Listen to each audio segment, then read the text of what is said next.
Is Islam against civilization? When we look at the history of the Arabs, we find that the Arab mind experienced a paradigm shift. Up to a certain point long ago, the utmost aspiration of an Arab was to have a few sheep, a few palm trees, or a few camels.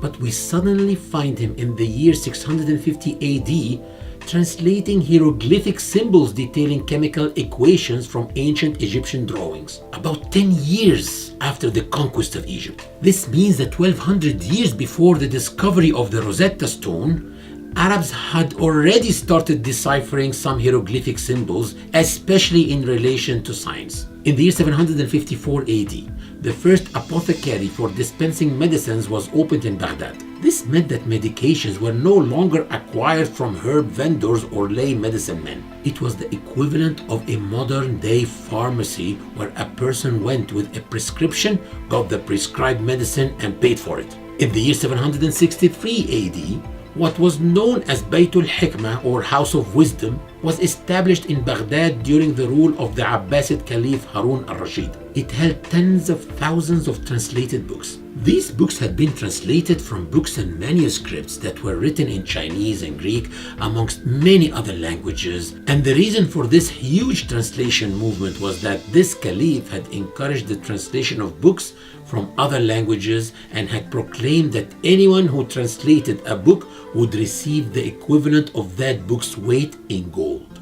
In the year 763 AD, the first hospital was opened in Baghdad. It was called 𝒂𝒂𝒅𝒍. Prior to that, the sick were tended to in their homes. But from then on, seriously ill patients were moved to the hospital to be cared for.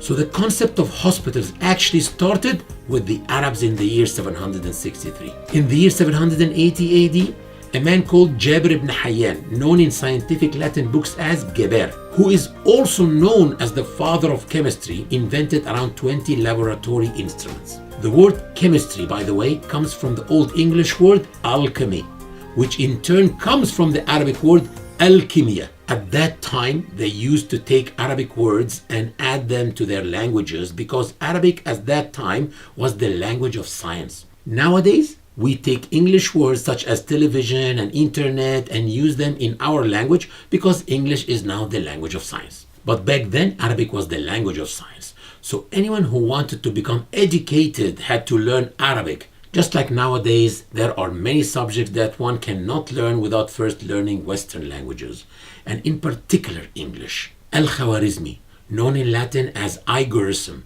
is the one who invented the decimal system. He is also the one who invented algebra. And he wrote a book called المختصر في الحساب والجبر والمقابلة, which means the compendious book on calculation by completion and balancing.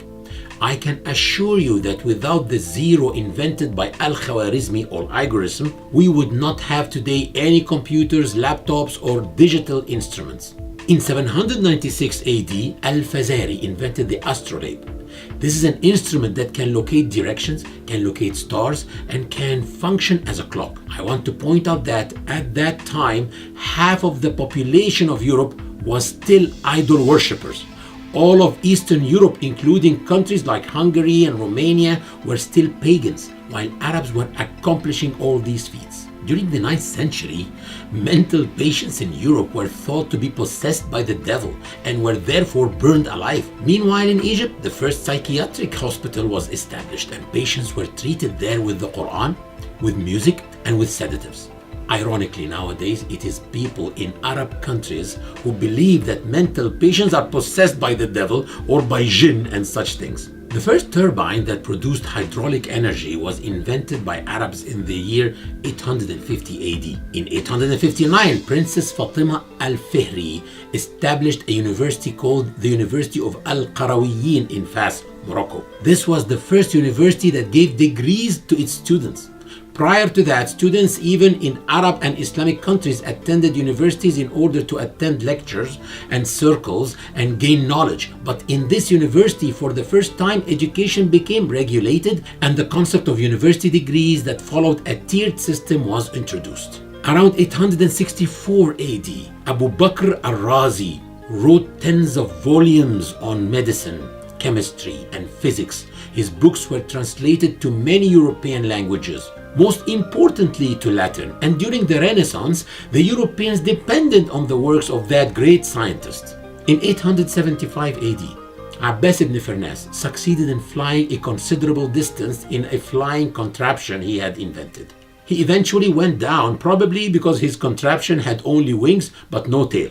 Actually, it is not fair to recognize this man solely in the field of aviation, because he also had a great role in the widespread production of glass. This is because he was the first person who was able to produce glass from silica or sand. Prior to that, glass was only produced from quartz, which is very expensive, and that is why it was only found in palaces and houses of wealthy people and caliphs.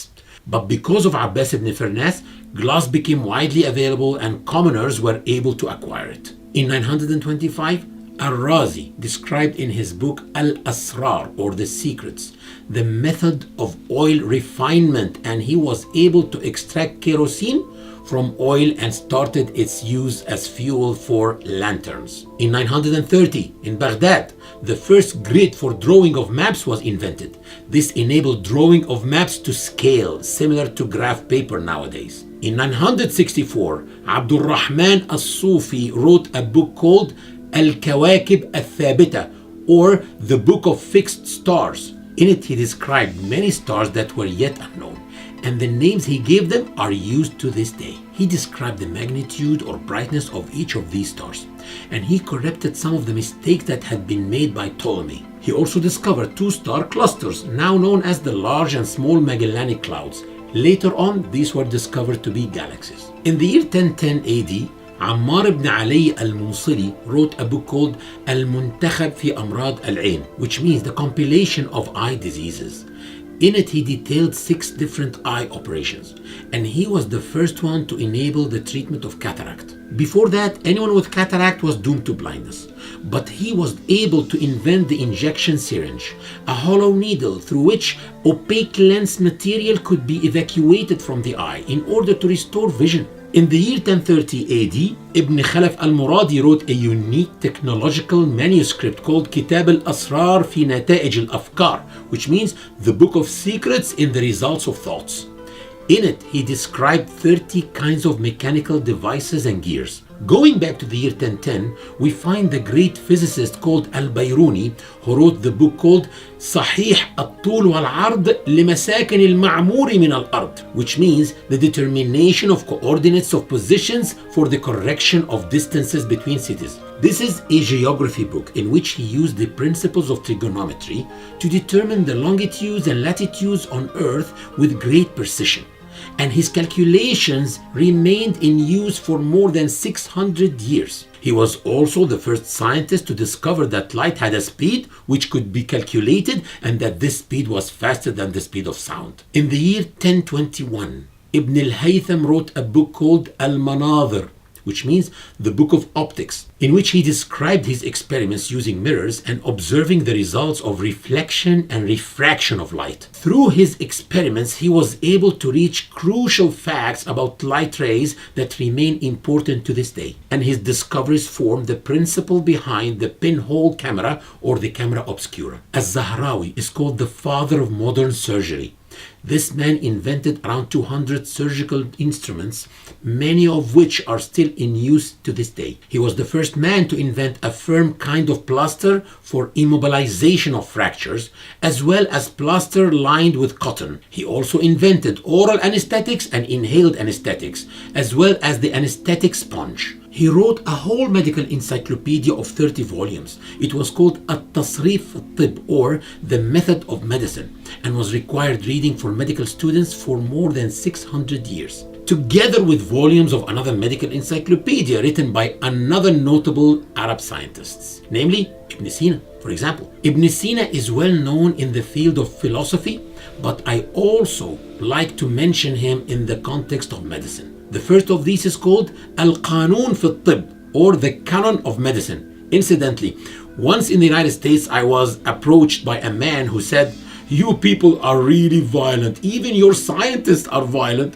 When Ibn Sina wrote a book about medicine, he called it the Canon of Medicine. I pointed out to him that the word in the title was not canon with a double N, but canon with a one N, meaning the rules or standards of medicine.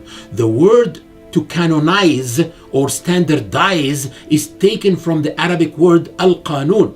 Qanun, canonize. Because as I mentioned before, Arabic was the language of science back then. So people were taking from the Arabic language, putting in their language. Ibn Sina was the first to discuss cancer.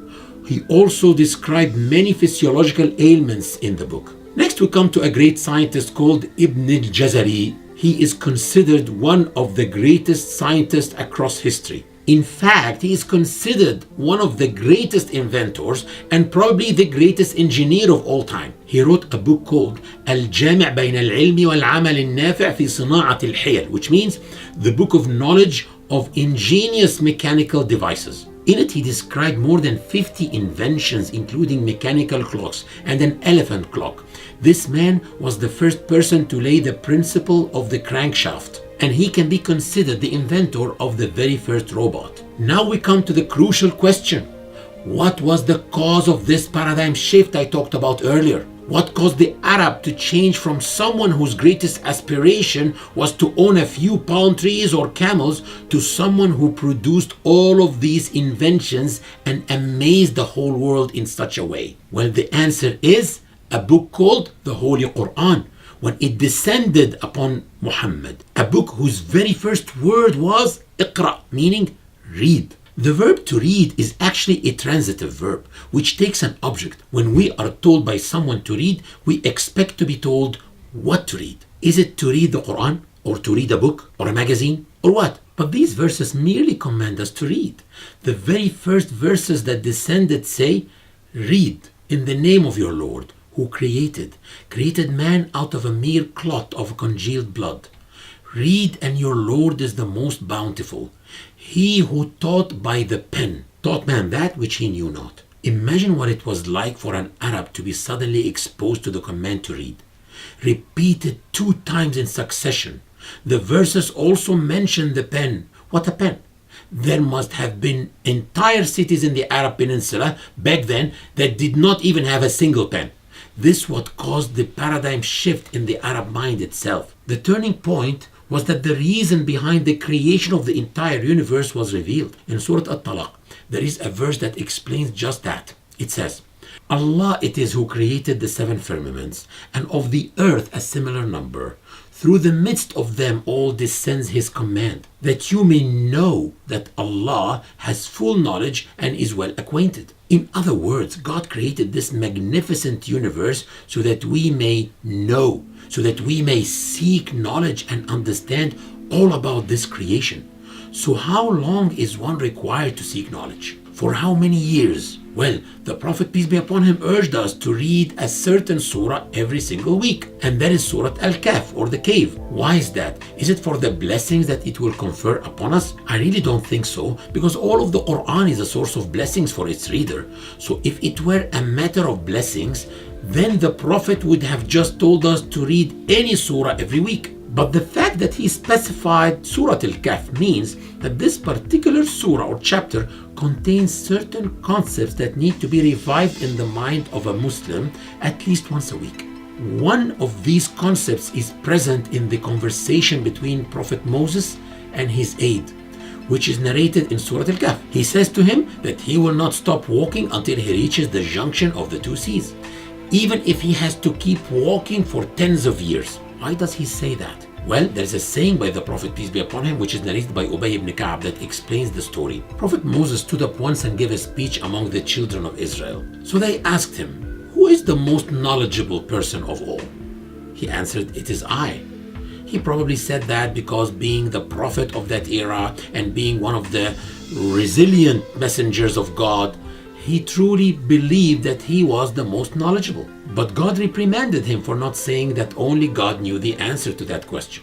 When faced with a question he did not know the answer to, he should have said, God knows best. So Moses then asked God, is there anyone who is more knowledgeable than me?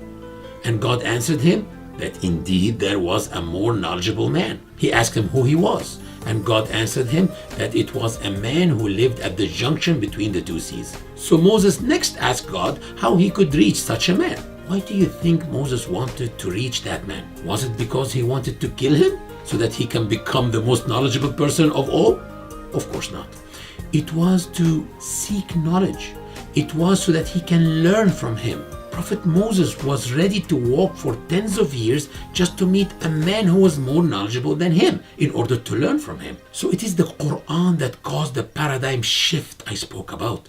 The first word of the Quran that descended was Iqra, meaning read, and the last verse says, have taqwa, which means fear a day when you shall be brought back to Allah, then shall every soul be paid what it earned, and none shall be dealt with unjustly. And between the first word, read, seek knowledge, and the last word, have taqwa, or fear God, there were 23 years of edification by the Quran and by the Prophet, teaching us that seeking of knowledge must be conducive to piety, because knowledge that does not lead to piety and righteousness is absolutely worthless.